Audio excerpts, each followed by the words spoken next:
Hey everybody, good morning.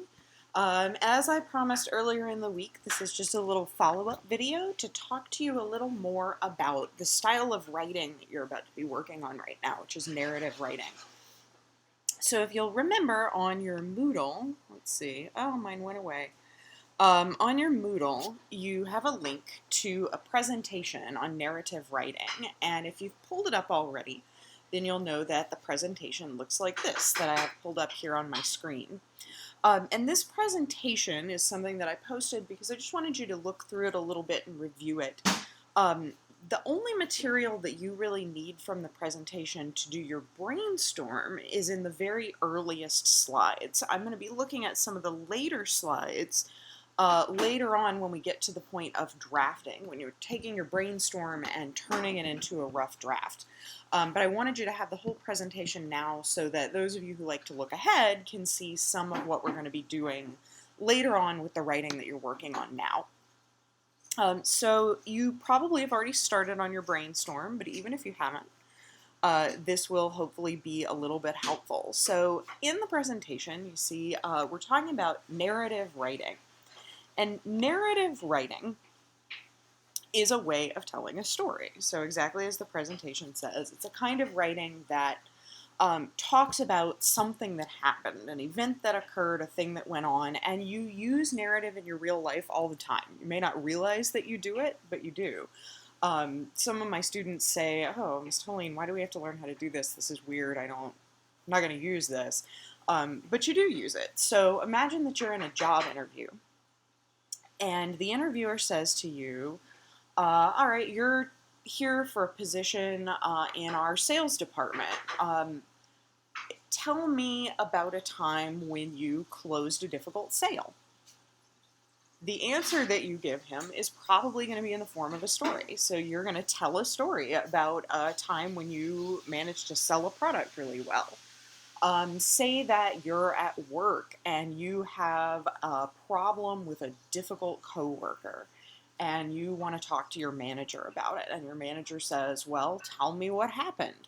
You're going to tell a story. You're going to include some details about what actually went on that caused you to feel that you were having a problem with this coworker. So telling a story is something we actually do all the time.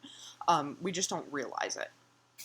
So that's what narrative writing is, and that's why it's useful to us. So in a narrative essay, the writer gives insight into their experience. It's a way of saying, just like in my example of going to your manager to talk about the difficult coworker, it's a way of saying, I experienced this particular thing, and here's how I felt when it happened. So only you can know those things, and that's what narrative allows you to do. The other thing that we're going to do when we're working on narrative, and this is what I really want you to think about as you're doing your brainstorm, you'll notice in the prompt that I said, give me as much detail as you can. Look here at this painting. So imagine that you're in this painting. It says, what's happening? So what's going on? So you take a look and you say, what's going on? All right, it looks like these are people who are working in a field. There you can see how many of them there are. You can see the kinds of tools that they're using. You can see that it's daytime, that the sky is cloudy, the weather is clear. It looks like they're interacting with each other here, so they're talking. Something's going on between these people, whereas this guy over here is alone by himself. It's just a practice. What words would you use to help relate to the experience? It's a way to practice thinking about how to narrate something if you look at an image. So that's why that's up there, to give you a chance to do a little bit of practice. And in your pre-writing, that's exactly what we're doing. So pre-writing is just another word for brainstorming. So the thing that you're working on right now, this is the slide that I want you to focus on because it asks you some important questions. It says when you're doing your brainstorming for a narrative, you want to think about, what did you see? So in the moment of that experience that you were having, what was around you? And you can practice doing this by thinking about whatever room you're sitting in now. What's in the room? What do the walls look like? Are there pictures on the walls? Is it really bland? Is it dark? Is it light? Is there a lot going on? So in the room that I'm in right now, There's somebody else cooking breakfast, so I can see somebody cooking breakfast and working in the kitchen while I'm recording my video. I can see my dogs asleep on the floor and other ones of them over begging for food. I can see, my coffee cup sitting out waiting for me to go get my morning coffee.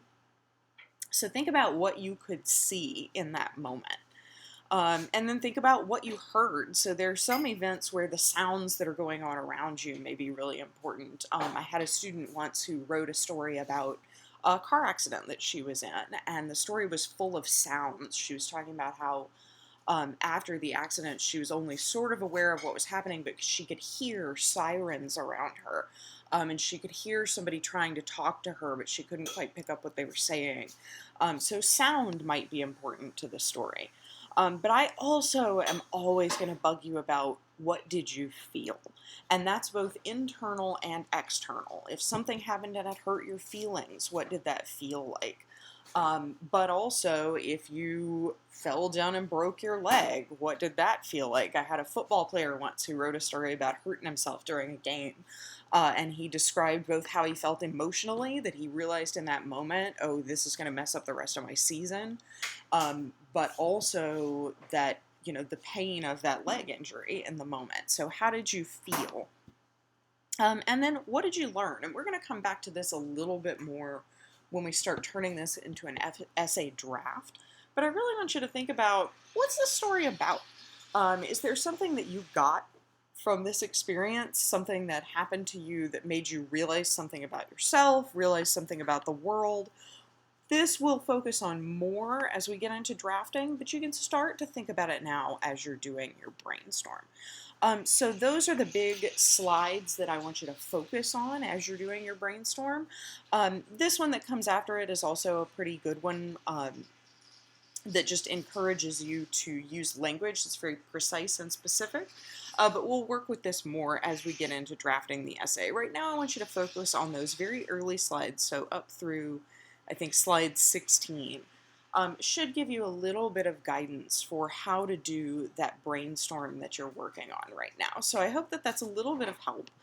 And then as we move forward, when we get ready to start drafting, we're going to go through the rest of this PowerPoint.